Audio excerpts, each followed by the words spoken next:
ਸਵਾਗਤ ਜੀ ਤੁਹਾਡਾ ਸਾਰਿਆਂ ਦਾ ਪ੍ਰੋਗਰਾਮ ਪ੍ਰਾਈਮ ਡਿਸਕਸ਼ਨ 'ਚ। ਮੈਂ ਗੁਰਪ੍ਰੀਤ ਸੰਧਾਵਾਲੀਆ ਤੇ ਤੁਸੀਂ ਦੇਖ ਰਹੇ ਹੋ ਪ੍ਰਾਈਮ ਏਸ਼ੀਆ ਟੀਵੀ। ਇਸ ਵਕਤ ਵਿਗਿਆਨ ਭਵਨ ਦਿੱਲੀ ਦੇ ਵਿੱਚ ਕਿਸਾਨਾਂ ਦੀ ਸਰਕਾਰ ਦੇ ਨਾਲ 5ਵੇਂ ਦੌਰ ਦੀ ਮੀਟਿੰਗ ਚੱਲਦੀ ਪਈ ਹੈ ਤੇ ਪਹਿਲੇ ਦੌਰ ਦੇ ਵਿੱਚ ਪਹਿਲੇ ਗੇੜੇ ਦੇ ਵਿੱਚ ਅੱਜ ਦੀ ਮੀਟਿੰਗ ਦੇ ਵਿੱਚ ਕੀ ਕੁਝ ਹੋਇਆ, ਕਿੱਥੇ ਜੇ ਜਾ ਕੇ ਗੱਲ ਆਪਣੀ ਹੈ ਤੇ ਹੋਰ ਜਿਹੜੀਆਂ ਗੱਲਾਂ ਬਾਤਾਂ ਨੇ ਉਹ 'ਚੋਂ ਕੀ ਆਸ ਉਮੀਦ ਜਾਪਦੀ ਹੈ, ਸਾਰੇ ਕੁਝ ਦੇ ਉੱਪਰ ਆਪਾਂ ਗੱਲਬਾਤ ਕਰਾਂਗੇ। ਪੰਨੂ ਸਾਹਿਬ ਨਾਲ ਸਭ ਤੋਂ ਪਹਿਲਾਂ ਸਵਾਗਤ ਕਰਦੇ ਹਾਂ। ਪੰਨੂ ਸਾਹਿਬ ਬਹੁਤ ਬਹੁਤ ਸਵਾਗਤ ਜੀ। ਸ਼ੁਕਰੀਆ ਗੁਰਪ੍ਰੀਤ ਜੀ। ਪੰਨੂ ਸਾਹਿਬ ਜੀ, ਗੱਲ ਕਰੀਏ 5ਵੇਂ ਦੌਰ ਦੀ ਗੱਲਬਾਤ ਹੈ ਤੇ 5 ਹੀ ਅੱਜ ਤਰੀਕ ਹੈ ਤੇ ਤੁਹਾਨੂੰ ਜਾਪਦਾ ਵੀ ਕੁਛ ਨਾ ਕੁਛ ਅੱਜ ਨਿਕਲ ਸਕਦਾ, ਕਿਉਂਕਿ ਜਿਹੜੀ ਖਾਣਾ ਖਾਣ ਤੋਂ ਪਹਿਲਾਂ ਤੱਕ ਦੀ ਜਿਹਨੂੰ ਪਹਿਲੇ ਗੇੜ ਦੀ ਮੀਟਿੰਗ ਕਹਿੰਦੇ 2 ਵਜੇ ਤੋਂ ਸ਼ੁਰੂ ਹੋਈ ਤੇ 4 ਵਜੇ ਤੱਕ ਚੱਲੀ 2 ਘੰਟੇ, ਉਹਦੇ ਵਿੱਚ ਹੁਣ ਤੱਕ ਜਿਹੜੀ ਅੜੀ ਹੈ ਉਹ ਸੁਣ 'ਚ ਆ ਰਿਹਾ ਵੀ ਐਜ਼ ਇਟ ਇਜ਼ ਹੀ ਬਰਕਰਾਰ ਹੈ। ਸਰਕਾਰ ਅਮੈਂਡਮੈਂਟਸ ਤੇ ਆ ਰਹੀ ਹੈ, ਕੋਈ ਕਹਿੰਦੇ ਲਿਖਤੀ ਦੇਣ ਨੂੰ ਤਿਆਰ ਹੈ ਜਿਹੜੀਆਂ ਤੁਹਾਡੀਆਂ ਮੰਗਾਂ, ਪਰ ਕਿਸਾਨ ਕਹਿੰਦੇ ਆ ਵੀ ਇਹ ਸਾਰੇ ਕੁਛ ਨੂੰ ਰੱਦ ਕਰੋ। ਮੈਂ ਪਰਸੋਂ ਵੀ ਇਹ ਗੱਲ ਕਹੀ ਸੀ ਕਿ ਨਰਿੰਦਰ ਮੋਦੀ ਸਰਕਾਰ ਦੇ ਬਿਠਾਏ ਮੰਤਰੀ ਖੇਡਾਂ ਖੇਡਦੇ ਜਿੱਦਾਂ ਗੁੱਡੀ ਨੂੰ ਡੋਰ ਢਿੱਲੀ ਛੱਡੀ ਦੀ ਮੁੜ ਕੇ ਟੁਨਕਾ ਮਾਰੀਦਾ ਜੀ। ਅਚਾਨਕ ਕਈ ਕਿਸਮ ਦੀਆਂ ਉਹ ਖੇਡਾਂ ਖੇਡ ਰਿਹਾ, ਕਹਿੰਦੇ ਅੱਛਾ ਫਿਰ ਇਹ 'ਚ ਸੋਧ ਕਰ ਦਿੰਦੇ, ਫਿਰ ਆਪਾਂ ਆਹ ਕਰ ਦਿੰਦੇ, ਆਪਾਂ ਉਹ ਕਰ ਦਿੰਦੇ ਹਾਂ, ਅਚਾਨਕ ਫਿਰ ਸਖਤ ਹੋ ਜਾਂਦੇ ਨੇ। ਹੁਣ ਅੱਜ ਦੀ ਮੀਟਿੰਗ ਦੇ ਵਿੱਚ ਵੀ ਕਿਸਾਨਾਂ ਦਾ ਤੇ ਇਹਨਾਂ ਦਾ ਕਈ ਕਿਸਮ ਦਾ ਆਪਸ ਵਿੱਚ ਤਣਾਅ ਵਰਗਾ ਮਾਹੌਲ ਵੀ ਬਣਿਆ, ਸੁਖਾਵਾਂ ਵੀ ਬਣਿਆ, ਦੋਵੇਂ ਕਿਸਮ ਦਾ ਚੱਲਦਾ ਰਿਹਾ। ਕਦੇ ਗੱਲ ਸਖਤੀ 'ਤੇ ਵੀ ਆ ਗਈ, ਹਾਰ ਕੇ ਕਿਸਾਨਾਂ ਨੇ ਆਖਿਆ ਵੀ ਤੁਸੀਂ ਕਰਦੇ ਕੀ, ਤੁਸੀਂ ਗੱਲ ਨਿਬੇੜਨੀ ਨਿਬੇੜੋ ਜੀ, ਨਹੀਂ ਨਿਬੇੜਨੀ ਅਸੀਂ ਉੱਠ ਕੇ ਜਾਈਏ, ਕਾਹਨੂੰ ਸਾਨੂੰ ਬਿਠਾ ਛੱਡਿਆ। ਉਹ ਸਰਕਾਰ ਮੁੜ ਘਿੜ ਕੇ ਇੱਥੇ ਆਉਂਦੀ ਹੈ ਕਿ ਅਸੀਂ ਇਹਦੇ 'ਚ ਥੋੜ੍ਹਾ ਬਹੁਤ ਆਪਾਂ ਸੋਧ ਕਰ ਲੈਂਦੇ ਹਾਂ। ਇਹ ਕਹਿੰਦੇ ਸੋਧ ਬਿਲਕੁਲ ਨਹੀਂ ਜੀ, ਅਸੀਂ ਤਾਂ ਤਿੰਨੇ ਕਾਨੂੰਨ ਵਾਪਸ ਕਰਾਉਣ ਵਾਸਤੇ ਬੈਠੇ ਹਾਂ। ਸਰਕਾਰ ਅਜੇ ਤੱਕ ਇਸ ਆਸ ਵਿੱਚ ਬੈਠੀ ਹੈ ਕਿ ਕਿਸਾਨ ਥੱਕ ਕੇ ਅੱਕ ਕੇ ਉੱਠ ਕੇ ਚਲੇ ਜਾਣਗੇ ਜੀ। ਇੱਕ ਆਸ ਸ਼ਾਇਦ ਉਹਨਾਂ ਨੂੰ ਹੁਣ ਹੋਰ ਵੀ ਹੋ ਗਈ ਹੋਵੇ। ਉਸ ਬੰਦੇ ਨੂੰ ਸਰਕਾਰ ਨੇ ਇਸ਼ਾਰਾ ਕੀਤਾ ਕਿ ਉਹਨੇ ਆਪਣੇ ਤੌਰ ਤੇ ਕੀਤਾ ਜਿਹਨੇ ਜਾ ਕੇ ਸੁਪਰੀਮ ਕੋਰਟ 'ਚ ਅਰਜੀ ਦੇ ਦਿੱਤੀ ਹੈ ਜੀ। ਉਸ ਅਰਜੀ ਦਾ ਕੀ ਮਤਲਬ ਨਿਕਲਦਾ ਕਿ ਹੁਣ ਲੋਕਤੰਤਰ ਵਿੱਚ ਲੋਕੀ ਪ੍ਰੋਟੈਸਟ ਵੀ ਨਾ ਕਰਨਗੇ ਜੀ, ਜਾਂ ਪ੍ਰੋਟੈਸਟ ਕਰਨਗੇ ਤੇ ਉੱਥੇ ਕਰਨਗੇ ਜਿੱਥੇ ਲੋਕ ਉਹਨਾਂ ਨੂੰ ਕੋਈ ਵੇਖਣ ਹੀ ਨਾ। ਸਰਕਾਰ ਕਹੇਗੀ ਫਲਾਣੇ ਥਾਂ 'ਤੇ ਜਾ ਕੇ ਬਹਿ ਜਾਓ। ਅੱਜ ਇਹ ਆਖਿਆ ਜਾ ਰਿਹਾ ਕਿ ਦਿੱਲੀ ਦੇ ਬਾਰਡਰ 'ਤੇ ਨਾ ਬੈਠੋ, ਬਰਾੜੀ ਵਾਲੇ ਉਸ ਸਟੇਡੀਅਮ 'ਚ ਚਲ ਜਾਓ, ਗਰਾਊਂਡ ਚਲ ਜਾਓ। ਇਹ ਗੱਲ ਰੱਦ ਕਰ ਦਿੱਤੀ। ਹੁਣ 8 ਦਿਨ ਹੋ ਗਏ ਕਿਸਾਨ ਬਾਰਡਰ 'ਤੇ ਬੈਠੇ ਜੀ। ਸੁਪਰੀਮ ਕੋਰਟ 'ਚ ਅਰਜੀ ਦੇ ਦਿੱਤੀ ਹੈ ਜੀ, ਮਿਥੀ ਹੋਈ ਥਾਂ 'ਤੇ ਲੋਕੀ ਜਾ ਕੇ ਪ੍ਰੋਟੈਸਟ ਕਰਨ। ਕੱਲ੍ਹ ਨੂੰ ਸਰਕਾਰ ਮਿਸ ਦੇਵੇਗੀ 2 ਸ਼ਹਿਰਾਂ ਦੇ ਵਿਚਾਲੇ ਕਿਸੇ ਜੰਗਲ ਦੇ ਵਿੱਚ, ਉੱਥੇ ਜਾ ਕੇ ਪ੍ਰੋਟੈਸਟ ਕਰੋ, ਉੱਥੇ ਲੋਮੜੀਆਂ ਨੂੰ ਸੁਣਾਉਣਾ ਸੀ। ਲੋਕਾਂ ਨੂੰ ਲੋਕਤੰਤਰ ਵਾਸਤੇ ਪ੍ਰੋਟੈਸਟ ਕਰਨ ਦਾ ਅਧਿਕਾਰ ਹੋਣਾ ਚਾਹੀਦਾ ਜੀ। ਕਹਿੰਦੇ ਬਿਲਕੁਲ ਨਹੀਂ। ਹੁਣ ਉਹ ਜਿਹੜਾ ਉਹਨੇ ਜਾ ਕੇ ਸੁਪਰੀਮ ਕੋਰਟ ਵਿੱਚ ਅਰਜੀ ਦਿੱਤੀ ਹੈ, ਉਸ ਬੰਦੇ ਨੇ ਕੇਸ ਕੱਢ ਲਿਆਂਦਾ ਜੀ ਸ਼ਾਹੀਨ ਬਾਗ ਦਾ। ਕਹਿੰਦੇ ਜੀ ਉਹਦੇ ਮਾਮਲੇ 'ਚ ਸੁਪਰੀਮ ਕੋਰਟ ਕਹਿ ਚੁੱਕੀ ਹੈ ਕਿ ਮਿਥੀ ਹੋਈ ਥਾਂ 'ਤੇ, ਨਿਰਧਾਰਤ ਥਾਂ 'ਤੇ ਹੀ ਪ੍ਰੋਟੈਸਟ ਹੋ ਸਕਦੇ, ਔਰ ਕਿਸੇ ਥਾਂ 'ਤੇ ਪ੍ਰੋਟੈਸਟ ਨਹੀਂ ਹੋ ਸਕਦੇ ਜੀ। ਉਹ ਕਹਿੰਦਾ ਜੀ ਉੱਥੇ ਸੁਪਰੀਮ ਕੋਰਟ ਇਹ ਗੱਲ ਕਹਿ ਚੁੱਕੀ ਹੈ। ਅਤੇ ਹੁਣ ਇਸ ਕੇਸ ਦੇ ਵਿੱਚ ਵੀ ਜੀ ਬਹੁਤ ਲੋਕਾਂ ਨੂੰ ਮੁਸ਼ਕਿਲ ਆ ਰਹੀ ਆ, ਬਾਰਡਰ ਬੰਦ ਹੋਇਆ ਪਿਆ, ਐਂਬੂਲੈਂਸ ਵੀ ਲੰਘਣੀ ਔਖੀ ਆ, ਕੋਈ ਐਮਰਜੈਂਸੀ ਕੇਸ ਵੀ ਆ ਸਕਦਾ। ਇਸ ਕਰਕੇ ਵੀ ਅਦਾਲਤ ਇਹੋ ਜਿਹਾ ਆਰਡਰ ਦੇਵੇ ਕਿ ਇੱਥੋਂ ਬਾਰਡਰ ਤੋਂ ਕਿਸਾਨਾਂ ਨੂੰ ਉਠਾਇਆ ਜਾਵੇ, ਇਹਨੂੰ ਹਟਣ ਵਾਸਤੇ ਆਰਡਰ ਦੇ ਦਿਓ ਜੀ। ਜੇ ਅਦਾਲਤਾਂ ਦੀ ਇਹਨਾਂ ਕੰਮਾਂ ਵਾਸਤੇ ਵਰਤੋਂ ਹੋਣ ਲੱਗ ਪਈ, ਇਹ ਵਰਤੋਂ ਨਹੀਂ ਤਾਂ ਦੁਰਵਰਤੋਂ ਹੋਵੇਗੀ। ਅੱਗੇ ਹੀ ਲੋਕੀ ਕਹਿੰਦੇ ਆ ਕਿ ਬਹੁਤ ਸਾਰੇ ਬਹੁਤ ਜ਼ਰੂਰੀ ਕੇਸ ਹੁੰਦੇ ਆ ਜਿਹੜੇ ਲੋਕਾਂ ਵਾਸਤੇ ਜ਼ਰੂਰੀ ਹੁੰਦੇ ਆ, ਉਹਨਾਂ ਦੀ ਸੁਣਵਾਈ ਨਹੀਂ ਹੁੰਦੀ। ਉਹਨਾਂ ਦੀ ਤਰੀਕਾਂ ਗਾਹ ਪੈਂਦੀਆਂ ਨੇ, 2 ਮਹੀਨੇ 4 ਮਹੀਨੇ 6 ਮਹੀਨੇ ਦੀਆਂ ਪੈਂਦੀਆਂ ਨੇ ਜੀ। ਪਰ ਜਿੱਥੇ ਕੋਈ ਵੱਡੀ ਧਿਰ ਇਨਵਾਲਵ ਹੁੰਦੀ ਹੈ, ਸ਼ਾਮਲ ਹੁੰਦੀ ਹੈ, ਆ ਹੁਣੇ ਅਰਨਬ ਗੋਸਵਾਮੀ ਦਾ ਕੇਸ ਸੀ ਨਾ ਜੀ। ਜੀ। ਇੱਕੋ ਦਿਨ 'ਚ ਸੁਣਵਾਈ ਹਾਈ ਕੋਰਟ 'ਚ ਵੀ ਹੋ ਗਈ, ਸੁਪਰੀਮ ਕੋਰਟ 'ਚ ਵੀ ਹੋ ਗਈ, ਸਭ ਥਾਵਾਂ 'ਤੇ ਹੋ ਗਈ। ਇਹ ਬੜਾ ਅਜੀਬ ਮਾਮਲਾ। ਲੋਕ ਇਹਦੇ ਉੱਤੇ ਇਤਰਾਜ਼ ਕਰਦੇ ਆ, ਨੁਕਤਾਚੀਨੀ ਕਰਦੇ ਆ ਕਿ ਅਦਾਲਤਾਂ ਫਿਰ ਪਿਕ ਐਂਡ ਚੂਜ਼ ਕਰਦੀਆਂ। ਕੋਈ ਕੇਸ ਜਿਹੜਾ ਉਹ ਬਹੁਤ ਗੰਭੀਰਤਾ ਨਾਲ ਲੈਂਦੀਆਂ ਨੇ ਅਤੇ ਕੋਈ ਕੇਸ ਇਹੋ ਜਿਹਾ ਲਮਕਾ ਦਿੰਦੀਆਂ ਕਿ ਚੱਲ ਲਮਕਿਆ ਰਹਿਣ ਦਿਓ, 7 ਪੀੜ੍ਹੀਆਂ ਵੀ ਤੁਰ ਜਾਂਦੀਆਂ, ਤੁਰ ਜਾਣ ਦਿਓ। ਇਹ ਕਿੱਦਾਂ ਹੋ ਸਕਦਾ ਕਿ ਅਦਾਲਤ ਕੋਈ ਕੇਸ ਕਰਨਾ ਨਿਬੇੜਨਾ ਨਹੀਂ ਚਾਹੁੰਦੀ ਜੀ। ਸੋ ਆਹ ਜਿਹੜਾ ਹੁਣ ਅਦਾਲਤ ਵਿੱਚ ਜਾ ਕੇ ਅਰਜੀ ਦਿੱਤੀ ਗਈ ਹੈ, ਇਹ ਬੜੀ ਚੁਸਤੀ ਨਾਲ, ਬੜੀ ਸ਼ੈਤਾਨੀ ਨਾਲ ਦਿੱਤੀ ਗਈ ਆ। ਇੱਕ ਢੰਗ ਨਾਲ ਕਿਸਾਨਾਂ ਨੂੰ ਸਿੱਧੇ ਤੌਰ ਦੇ ਉੱਤੇ ਸਿੱਝਣ ਦੇ ਬਜਾਏ ਅਦਾਲਤ ਦੇ ਰਾਹੀਂ ਉਹਨਾਂ 'ਤੇ ਸਖਤੀ ਕਰਾਉਣ ਦਾ ਇੱਕ ਕਾਨੂੰਨੀ ਰਸਤਾ ਫੜ ਲਿਆ ਗਿਆ ਜੀ। ਮੇਰੀ ਆਪਣੀ ਸੋਚ ਇਹ ਕਹਿੰਦੀ ਹੈ ਕਿ ਜਿਹਨੇ ਵੀ ਜਾ ਕੇ ਅਰਜੀ ਦਿੱਤੀ ਹੈ, ਉਹਨੇ ਇਹੋ ਜਿਹੇ ਪੜਾਅ ਦੇ ਉੱਤੇ ਇਹ ਅਰਜੀ ਆਪਣੇ ਆਪ ਦਿੱਤੀ ਨਹੀਂ ਹੋ ਸਕਦੀ। ਉਹਦੀ ਪਿੱਠ 'ਤੇ ਕੋਈ ਨਾ ਕੋਈ ਵੱਡੀ ਧਿਰ ਆ। ਉਹ ਧਿਰ ਸਰਕਾਰ 'ਚ ਹੋ ਸਕਦੀ ਹੈ, ਉਹ ਕਿਸੇ ਕਾਰਪੋਰੇਟ ਘਰਾਣੇ ਵਿੱਚੋਂ ਵੀ ਹੋ ਸਕਦੀ ਹੈ ਜਿਨ੍ਹਾਂ ਦਾ ਪੈਸਾ ਅਗਲੇ ਪਾਸੇ ਫਸਿਆ ਪਿਆ। ਜੀ। ਜੀ। ਉਹ ਖਿੱਚਣਾ ਚਾਹੁੰਦੇ ਆ, ਪੈਸਾ ਲੋਕਾਂ ਨੂੰ ਲੁੱਟਣਾ ਚਾਹੁੰਦੇ ਆ, ਪਰ ਉਹ ਕੜਿੱਕੀ 'ਚ ਫਸ ਗਏ ਆ, ਬਹੁਤ ਜ਼ਿਆਦਾ ਕਸੂਤੇ ਫਸੇ ਨੇ। ਉਹਨਾਂ 'ਚ ਕੋਈ ਵੀ ਨਾ ਸਰਕਾਰ ਅਦਾਲਤ ਵਿੱਚ ਗਈ, ਜੀ ਜੀ ਨਾ ਕਾਰਪੋਰੇਟ ਘਰਾਣੇ ਗਏ। ਇਹ ਇੱਕ ਬੰਦੇ ਨੇ ਜਾ ਕੇ ਅਰਜ਼ੀ ਦਿੱਤੀ, ਤੂੰ ਕੌਣ, ਮੈਂ ਖਾਮ ਖਾ। ਜੀ ਉਹਨੇ ਜਾ ਕੇ ਜਿਹੜੀ ਅਰਜ਼ੀ ਦਿੱਤੀ ਨਹੀਂ, ਉਹਦੇ ਤੋਂ ਅਰਜ਼ੀ ਇਹ ਦਬਾਈ ਗਈ ਹੋ ਸਕਦੀ ਆ। ਇਹਨੂੰ ਵੇਖੀਏ ਤੇ ਫਿਰ ਜਾਪਦਾ ਕਿ ਜਿਹੜਾ ਮੀਟਿੰਗਾਂ ਵਿੱਚ ਮੰਤਰੀਆਂ ਦਾ ਵਿਹਾਰ ਆ ਉਹ ਵੀ ਤੇ ਇਹ ਵੀ ਸਾਰਾ ਕੁਝ ਰਲਾ ਕੇ ਕੋਈ ਤਾਲਮੇਲ ਜਿਹਾ ਬਣਦਾ। ਅੱਛਾ, ਇਹਦੇ 'ਚ ਮੈਨੂੰ ਸਭ ਅੱਜ ਜਿਹੜੀ ਚੀਜ਼ ਖਾਸ ਦੇਖਣ ਵਾਲੀ ਸੀ ਉਹ ਇਹ ਸੀ ਕਿ ਵੀ ਜਿਹੜੀਆਂ 4 ਦੌਰ ਦੀ ਮੀਟਿੰਗ ਸਰਕਾਰ ਤਾਂ ਗਿਣੀ ਬੈਠੀ ਹੈ, ਹਾਲਾਂਕਿ ਜੇ ਸਹੀ ਮਾਇਨੇ 'ਚ ਦੇਖਿਆ ਜਾਵੇ ਤੇ ਉਹ ਸਿਰਫ 3 ਮੀਟਿੰਗਾਂ ਹੀ ਹੋਈਆਂ ਸੀ, ਆ ਇੱਕ ਤਰ੍ਹਾਂ ਦੀ ਚੌਥੀ ਹੈ।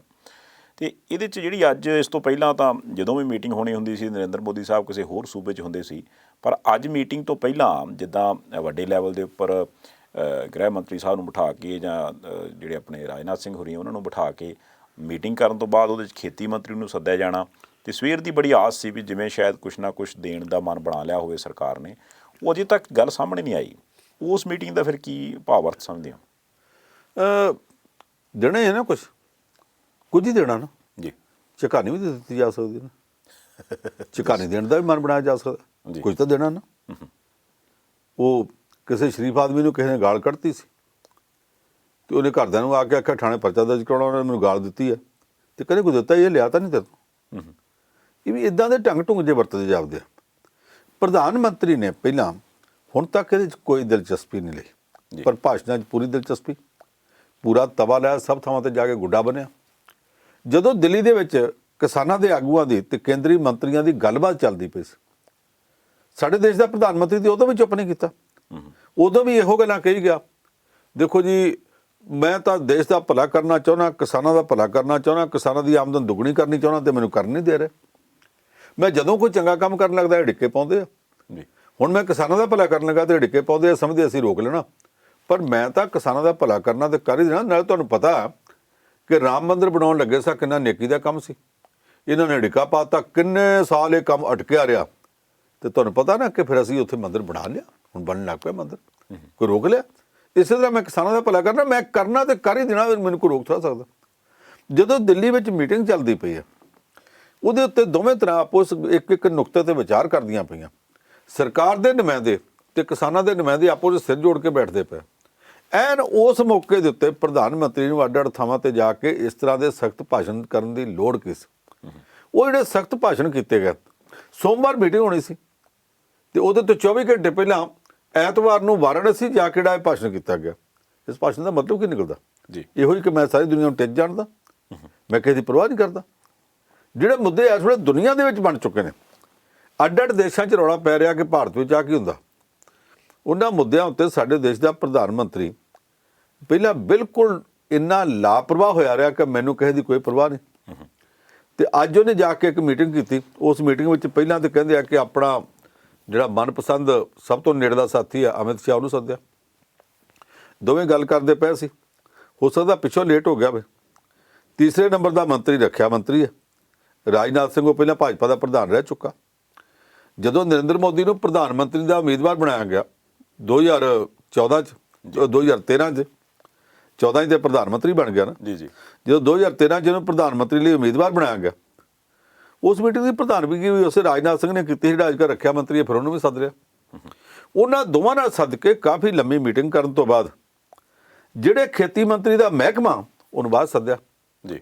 ਇਹਦਾ ਮਤਲਬ ਕਿ ਫੈਸਲਾ ਤਾਂ ਫਿਰ ਸਭ ਨੂੰ ਪਤਾ ਲੱਗ ਗਿਆ ਕਿ ਖੇਤੀ ਮੰਤਰੀ ਕੁਛ ਨਹੀਂ ਕਰ ਰਿਹਾ, ਇਹ ਫੈਸਲਾ ਚੰਗਾ ਹੋਣਾ ਮਾੜਾ ਹੋਣਾ ਉਹ ਪਿਛਲੀ ਕੋਠੜੀ 'ਚ ਬੈਠੇ 3 ਬੰਦੇ ਕਰ ਰਿਹਾ, ਪ੍ਰਧਾਨ ਮੰਤਰੀ, ਗ੍ਰਹਿ ਮੰਤਰੀ, ਵੱਧ ਤੋਂ ਵੱਧ ਰੱਖਿਆ ਮੰਤਰੀ। ਔਰ ਰੱਖਿਆ ਮੰਤਰੀ ਵੀ ਜਿੰਨਾ ਕੁ ਦਿੱਲੀ 'ਚੋਂ ਖਬਰਾਂ ਆਉਂਦੀਆਂ ਉਹ ਬਹੁਤਾ ਸਿਰ ਚੁੱਕ ਕੇ ਬੋਲਣ ਜੋਗਾ ਨਹੀਂ ਜੀ, ਉਹਦੀ ਪੋਜੀਸ਼ਨ ਪਿਛਲੇ ਸਮੇਂ 'ਚ ਕਮਜ਼ੋਰ ਕੀਤੀ ਪਈ ਹੈ। ਹੁਣ ਉੱਥੋਂ ਜੋ ਹੁਣ ਫੈਸਲਾ ਹੋਇਆ, ਜੇ ਹੋ ਗਿਆ ਤੇ ਖੁੱਲ੍ਹ ਕੇ ਦੱਸ ਦੇਣ ਕਿ ਅਸੀਂ ਆਹ ਫੈਸਲਾ ਕਰ ਲਿਆ, ਉਹ ਵੀ ਨਹੀਂ ਦੱਸ ਰਹੇ। ਜੇ ਇੰਨੀ ਗੱਲ ਕਹਿਣੀ ਹੋਵੇ ਤੇ ਤਾਂ ਮੀਟਿੰਗ ਜਾ ਕੇ 2 ਮਿੰਟਾਂ 'ਚ ਦੱਸੀ ਜਾ ਸਕਦੀ ਜੀ। ਸਿੱਧੀ ਦੱਸਣ ਦੇ ਬਜਾਏ ਘੜੀ ਮੁੜੀ ਜਿਹੜੀ ਹੈਗੀ ਆ ਨਾ ਕਿ ਇਹ ਵਾਰ ਆਫ ਨਰਵਸ ਚੱਲਦੀ ਹੈ ਕਿ ਇੱਕ ਦੂਸਰੇ ਨੂੰ ਵੇਖਣਾ ਕਿ ਇਹ ਲੁਕਣ ਮਿੱਟੀ ਦੇ ਵਿੱਚ ਕਿੰਨਾ ਚਿਰ ਤੱਕ ਸਾਡੇ ਦਬਾਅ ਅੱਗੇ ਅੜਦਾ, ਉਹ ਦਬਾਅ ਪਰਖਣ ਵਾਸਤੇ ਲੋਕਾਂ ਦੇ ਉੱਤੇ ਦਬਾਅ ਪਾਈ ਜਾਓ, ਕਿਸਾਨਾਂ 'ਤੇ ਵੀ ਪ੍ਰੈਸ਼ਰ ਕਰੀ ਜਾਓ, ਅੱਛਾ ਆਹ ਨਾ ਕਰ ਲਈਏ, ਚਲੋ ਜੇ ਇਹ ਨਹੀਂ ਆਹ ਕਰ ਲਈ, ਅੱਛਾ ਪਰ ਉਹ ਨਾ ਕਰੋ, ਆਹ ਕਰ ਲਓ। ਇਹ ਨੌਬਤ ਅੱਜ ਆਈ ਮੈਨੂੰ ਸਭ ਅੱਜ ਜਦੋਂ ਰੋਟੀ ਖਾਣ ਤੋਂ ਠੀਕ ਪਹਿਲਾਂ ਜਦੋਂ ਕਿਸੇ ਪਾਸੇ ਵੀ ਕੋਈ ਗੱਲ ਨਹੀਂ ਬਣੀ ਤੇ ਕਿਸਾਨ ਜਥੇਬੰਦੀ ਦੇ ਨੁਮਾਇੰਦੇ ਹਾਰ ਕੇ ਉੱਠ ਕੇ ਕਹਿੰਦੇ ਚੰਗਾ ਫਿਰ ਅਸੀਂ ਚੱਲੇ ਹਾਂ ਯਾਰ ਜੇ ਤੁਸੀਂ ਨਹੀਂ ਮੰਨਦੇ, ਉਦੋਂ ਕਹਿੰਦੇ ਖੇਤੀ ਮੰਤਰੀ ਸਾਹਿਬ ਨੇ ਕਿਹਾ ਵੀ ਨਹੀਂ ਕੋਈ ਨਹੀਂ ਇੱਦਾਂ ਨਾ ਕਰੋ, ਆਪਾਂ ਗੱਲਬਾਤ ਤੋੜੀਏ ਨਾ, ਤੁਸੀਂ ਰੋਟੀ ਖਾਓ ਤੇ ਆਪਾਂ ਫਿਰ ਗੱਲ ਕਰਦੇ ਹਾਂ। ਉਹ ਕਹਿੰਦੇ ਰੋਟੀ ਸਾਡੀ ਆਈ ਪਈ, ਅਸੀਂ ਆਪਣੀ ਖਾਣੇ, ਜੇ ਤੁਸੀਂ ਸਾਡੇ ਨਾਲ ਖਾਣੀ ਤੇ ਆ ਜਾਓ। ਹੁਣ ਉਹ ਜਿਹੜੀ ਰੋਟੀ ਹੈ ਉਹ ਵੀ ਸਰਕਾਰ ਨੇ, ਸਰਕਾਰ ਵਾਲਿਆਂ ਦੀ ਖਾਧੀ ਹੈ, ਤੇ ਕਿਸਾਨਾਂ ਨੇ ਫਿਰ ਆਪਣੀ ਖਾਧੀ ਅੱਜ, ਉਹ ਵੀ ਮੈਂ ਥੱਲੇ ਰਹਿ ਕਹਿੰਦਾ ਗਏ। ਸਰਕਾਰ ਆਪਣੀ ਖਾਵੇ ਤੇ ਚੰਗਾ, ਸਾਡੇ ਵਾਲੀ ਰੋਟੀ ਵੀ ਖਾ ਕੇ ਉਹਨਾਂ ਨੇ ਪਤਾ ਨਹੀਂ ਕਿੱਦਾਂ ਕੀ ਕਰਨਾ, ਮੁੜ ਕੇ ਕੱਲ ਨੂੰ ਕਹਿਣਗੇ ਉਹਨੂੰ ਛੱਡ ਦਿਓ ਤੁਸੀਂ।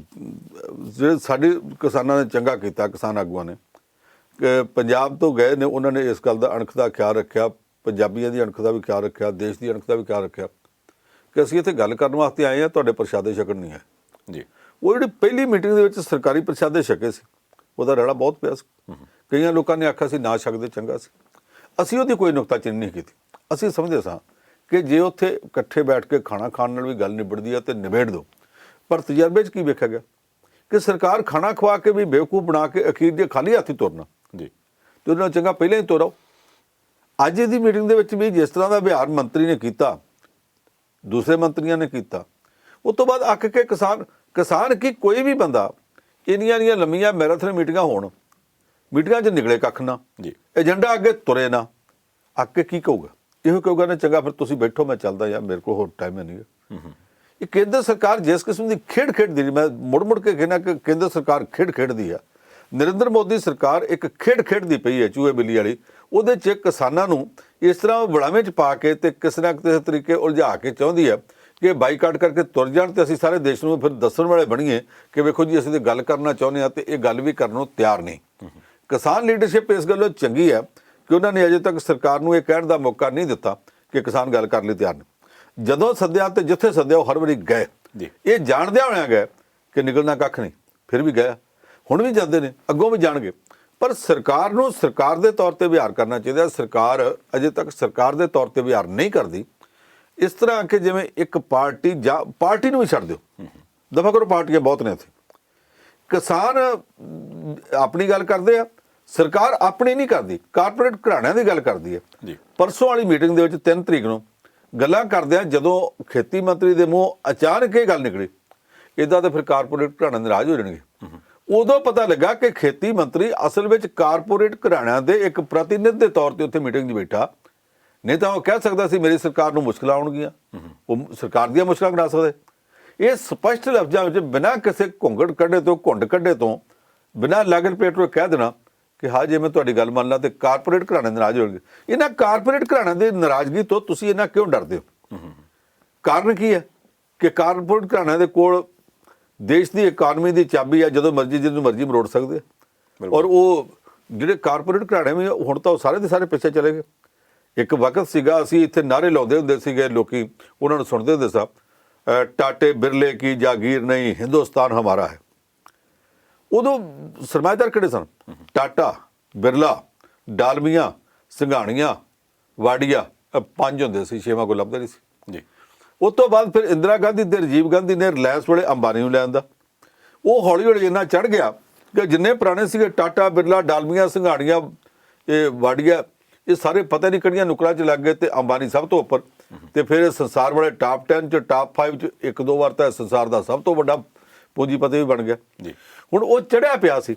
ਜਦੋਂ ਨਰਿੰਦਰ ਮੋਦੀ ਦੌਰ ਸ਼ੁਰੂ ਹੋਇਆ ਤੇ ਉਹਦੇ ਨਾਲ ਗੌਤਮ ਅਡਾਨੀ ਦਾ ਦੌਰ ਸ਼ੁਰੂ ਹੋ ਗਿਆ। ਗੌਤਮ ਅਡਾਨੀ ਦੇ ਆਉਣ ਤੋਂ ਬਾਅਦ ਹੁਣ ਅੰਬਾਨੀ ਵੀ ਪਿੱਛੇ ਆ ਤੇ ਪਿਛਲੇ ਹਫ਼ਤੇ ਦੀ ਗਿਣਤੀ 'ਚ ਭਾਰਤ ਦਾ ਸਭ ਤੋਂ ਵੱਡਾ ਪੂੰਜੀਪਤੀ, ਅੰਬਾਨੀ ਨਾਲੋਂ ਵੀ ਵੱਡਾ ਪੂੰਜੀਪਤੀ ਗੌਤਮ ਅਡਾਨੀ ਹੈ, ਜਿਹੜਾ ਨਰਿੰਦਰ ਮੋਦੀ ਦਾ ਸਾਥੀ ਹੈ। ਤੇ ਜਿਹੜੇ ਪੁਰਾਣੇ ਰਵਾਇਤੀ ਇੱਥੇ ਸਰਮਾਏਦਾਰ ਸਨ, ਵੱਡੇ ਘਰਾਣੇ, ਟਾਟਾ, ਬਿਰਲਾ, ਡਾਲਮੀਆਂ, ਸਿੰਘਾਣੀਆਂ, ਵਾਡੀਆ, ਉਹ ਤਾਂ ਪੰਜੇ ਉੜਕਦੇ ਰੜਕਦੇ ਹੀ ਨਹੀਂ, ਉਹ ਕਿਸ ਗਿਣਤੀ ਵਿੱਚ ਨਹੀਂ ਰਹਿ ਗਏ। ਇਹ ਜਿਹੜੇ ਨਵੇਂ, ਜਿਹੜਾ ਨਿਊ ਰਿਚ ਹੁੰਦਾ ਨਾ, ਉਹ ਹਿੰਦੀ 'ਚ ਇੱਕ ਲਫ਼ਜ਼ ਵਰਤਦੇ ਨਵਦੌਲਤੀਆ। ਜਿਹੜੇ ਨਵਦੌਲਤੀ ਹੈ ਉਹ ਇਸ ਤਰ੍ਹਾਂ ਉਂਗਲਾਂ ਤੇ ਖਿਡਾਉਂਦੇ ਇਹਨਾਂ ਨੂੰ। ਇਹ ਮੰਤਰੀ ਬਿਨਾਂ ਕਿਸੇ ਲਾਗਲ ਪੇਟ ਤੋਂ, ਬਿਨਾਂ ਕਿਸੇ ਝਿਜਕ ਤੋਂ, ਇਹ ਕਿੰਨੀ ਕਮਾਲ ਦੀ ਗੱਲ ਹੈ ਕਿ ਮੰਤਰੀ ਬੜੇ ਆਰਾਮ ਨਾਲ ਕਹਿਤਾ ਤੁਹਾਡੀ ਗੱਲ ਜੇ ਅਸੀਂ ਆਹ ਮੰਨ ਲਈਏ ਤੇ ਫਿਰ ਤਾਂ ਕਾਰਪੋਰੇਟ ਘਰਾਣੇ ਨਾਰਾਜ਼ ਹੋ ਜਾਣਗੇ। ਲੋਕਾਂ ਦੀ ਚਿੰਤਾ ਨਹੀਂ, ਕਾਰਪੋਰੇਟ ਘਰਾਣੇ ਦੀ ਚਿੰਤਾ।